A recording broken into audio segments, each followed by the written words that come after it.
Caramba. Eu começo me apresentando? O que você acha?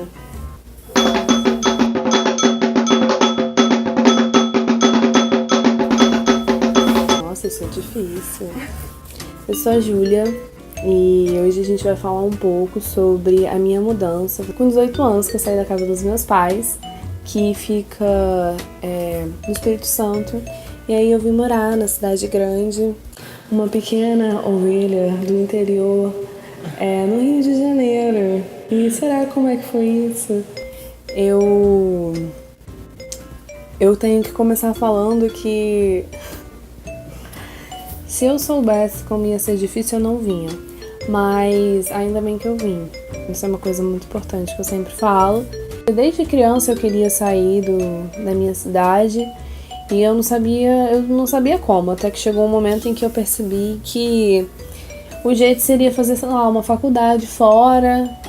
Eu era muito imatura ainda pra pensar o que eu queria fazer, no que eu era boa. E aí eu decidi fazer comunicação social, porque eu gostava de me comunicar. E era só isso que eu sabia, assim, do curso. Pensei, vou fazer jornalismo, né, vai que... não, mas foi uma coisa, assim, bem... Tanto que quando eu cheguei pra estudar aqui, já achei jornalismo muito chato, assim, no início. E aí eu troquei pra publicidade, que também é chato. E aí eu consegui vir pro Rio, assim. Os meus pais foram maravilhosos comigo o tempo inteiro. Quase o tempo inteiro, assim, né, porque rolava muito aquela pressão de você precisa estudar mais, você precisa se doar mais. E eu sou uma pessoa que não sou muito disciplinada. E foi nessa época que eu consegui ser mais disciplinada, mas mesmo assim, sob muita pressão, mas deu tudo certo, eu consegui passar. Vim com meu pai, a gente veio num dia assim pra passar só o dia e lá tentar fazer a bolsa, que tinha que levar vários documentos, né, porque eu entrei através do ProUni, e aí era super difícil conseguir reunir aquele monte de documento e tinha a distância do estado também. E quando a gente conseguiu, assim, foi aí que eu senti essa alegria, assim, eu vi meu pai lá, todo chorando, foi muito legal. E aí, quando eu voltei, assim, começou o processo de arrumar as coisas pra me mudar. Eu tinha uma tia que morava aqui no Rio na época, a irmã do meu pai, e aí ela também me recepcionou, assim, no primeiro mês que eu vim. A gente não convivia tanto, mas ela foi o máximo que ela podia ser, assim, de legal comigo.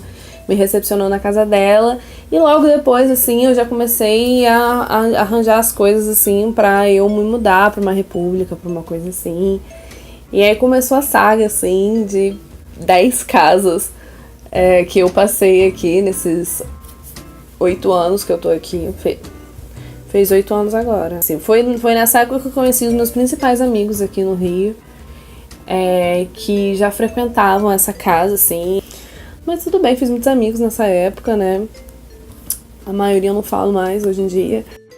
Mas tem alguns que ainda sobraram e o pessoal tá firme. Não sei. Tá sem graça, eu acho. Você acha que tá interessante?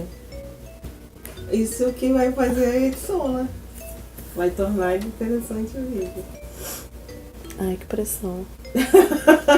Que pressão. Mas o que eu vou falar mais? Eu acho que um dos maiores desafios, assim, de ter mudado, assim, de casa foi me sentir muito sozinha, assim, boa parte do tempo. Porque eu cresci numa casa com muita gente, com parente, com amigos e numa mesma escola o tempo inteiro. E aí chegar numa cidade nova, muito grande, eu ficava muito perdida, eu ia para os lugares e ficava, meu Deus, eu não faço a menor ideia de onde eu tô, então eu ficava com medo frequentemente. E foi todo esse processo, assim, de não me identificar com o lugar que eu morava, pra entrar em outro lugar que não tinha nada a ver comigo. Um lugar que também não era um lugar que eu conhecia, então eu não me familiarizava com esse lugar. E aí, e eu tinha 18 anos, então eu comecei a construir, assim, a minha personalidade adulta em cima de bases não muito sólidas. E eu acho que que isso me fez ficar um pouco independente, Isso me fez muito bem. Só que ao mesmo tempo eu acho que foi muito difícil. Eu passei por muitas coisas assim, de ficar triste, ficar muito carente. Tive muitos relacionamentos também, que eu acho que tem um pouco a ver com isso, assim, com aquela coisa, ai, não posso ficar sozinha. E aí foi um processo também até eu aprender que era bom ficar sozinha um pouco também. Tá me achando bonitinha? Nossa, acabou de abrir sozinha. PPO. Eu acho. E aí eu acho que tem um pouco desse desafio de trazer uma cultura diferente. De trazer uma cultura diferente num lugar onde as pessoas já tinham uma outra cultura. Você sair de uma cidade pequena, onde as pessoas te conhecem muito e têm relações muito calorosas, e ir pra uma cidade grande, que as pessoas já têm as suas relações, já têm os seus laços, e não é lá tão caloroso, é um desafio, assim, sabe? Você se acostumar com isso e não culpar alguém, ai, você tá certo, você tá errado, porque você é mais, eu sou menos, você... exatamente, você conseguir achar ali onde você deve estar, assim, que tá todo mundo do seu jeitinho, né? Ó, gente, não vou pedir ainda pra vocês curtirem. Curte se quiser, entendeu? Porque eu ainda, sabe, ainda a gente tá construindo aqui algo, a gente não sabe. Então, se você quiser curtir, você curte, tá? Eu acho importante a gente pensar, assim, que uma coisa que me ajudou muito depois que eu mudei pra cá, eu passei por um processo de depressão aí nesse contexto. E acho que tem um pouco a ver também essa coisa de estar sozinha. E aí o que me ajudou nesse momento foi que eu encontrei muitas coisas que me fizeram entender que eu não estava sozinha. E que estar sozinha não é só uma questão de espaço, não é só uma questão de companhia física, entendeu? Tem muito a ver também com como a gente se sente. E aí eu também... além de eu conseguir criar esses laços com o tempo, sem me pressionar muito para isso, eu comecei a fazer terapia, que isso é muito legal, e também encontrei a minha religião e me encontrei ali dentro. Eu acho que isso foi muito importante também pra minha paz interior, assim, de me sentir bem, não importa onde eu estiver, assim. Eu acho que hoje, se eu tiver que sair da cidade, eu tenho um pouco de preguiça de construir tudo de novo, de, sabe, construir uma casa, encontrar um lugar pra mim, encontrar um lugar, sabe, que eu me sinta em casa, como hoje eu me sinto aqui na minha casa.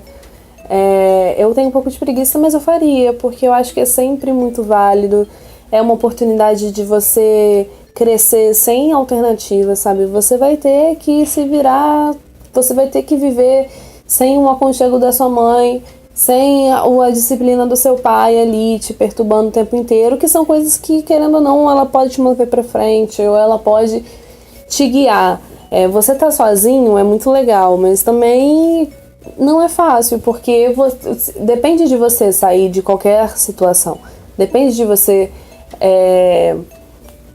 criar o seu destino a partir disso, entendeu? Quando a gente sai das asas dos nossos pais, quando a gente sai da casa dos nossos pais, eles perdem um pouco dessa responsabilidade de fazer com que a gente seja pessoa... fazer com que nós sejamos... Fazer com que...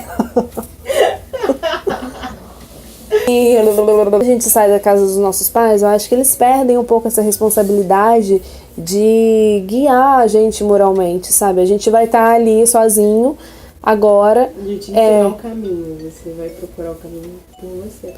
Exatamente, você vai procurar o caminho por você, você não tem mais ninguém para te guiar.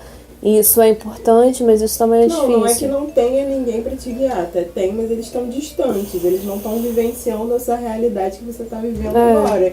E essa realidade que você está vivendo agora é algo que é muito específico para a sua vivência. Tipo, é você que está trilhando isso. Sim, é porque não tem mais a influência deles de perto. Isso, Porque a convivência torna as coisas diferentes. Você conviver com amigos, você conviver com pessoas do seu trabalho, sabe? Isso tudo você vai absorvendo aos poucos. E aí quando você vive com seus pais, que são a autoridade da sua vida, sabe? Qualquer coisa que eles indiquem é uma coisa que tem um valor muito forte, entendeu? Esse valor não se quebra com facilidade. Não adianta ligar pra eles, não adianta... Ou então você também quer experimentar um pouco do que você pensa, do que você é. E aí a gente aprende muito com isso e a gente também toma muito no cu. Porque a gente não sabe, entendeu? Tem coisas assim que quando eu cheguei aqui, eu pegava um ônibus... Ali no Rio Sul era ótimo pra isso. Até hoje acho que eu não sei direito. Pegava um ônibus na Tijuca pra ir pra Zona Sul. Pra ir pro Rio Sul. Aí pegava o ônibus, passava em frente, não puxava no sinal certo, aí passava em frente ao Rio Sul, atravessava o túnel e parava do outro lado do túnel. Eu falava, ai que burra, eu tinha que ter puxado antes. Aí tinha que voltar no ônibus, aí eu pegava, aí não puxava certo de novo, passava em frente ao Rio Sul assim, e aí ia pro outro lado. E ficava nessa, falava, não, tudo bem, eu tô errando aqui agora, porque em algum momento isso vai servir pra mim de ensinamento, de aprendizado, entendeu? Aí eu tentei encarar os meus erros, assim, as coisas, as merdas que eu fazia em relação à moradia, em relação às pessoas, em relação às amizades, em relação a um monte de coisa, assim, não, ok, caguei aqui, vou tentar não cagar. Mas o cagar te traz sofrimento, entendeu? E é através desse sofrimento que você não vai cagar novamente, porque você vai lembrar que sentiu dor. Isso é bom, mas é difícil. Então é isso. Eu acho que é isso. Não é? Sabe? Faz um negócio que você quer fazer. Saiba que vai doer. Não vá com as expectativas que eu vou ser feliz finalmente agora. Não, porque vai ter uma série de desafios ainda. Mas também vai ser muito bom. E aí, se tiver alguma dúvida, se quiser conversar sobre isso, pode falar comigo. Tá bem? Acho que é isso, né?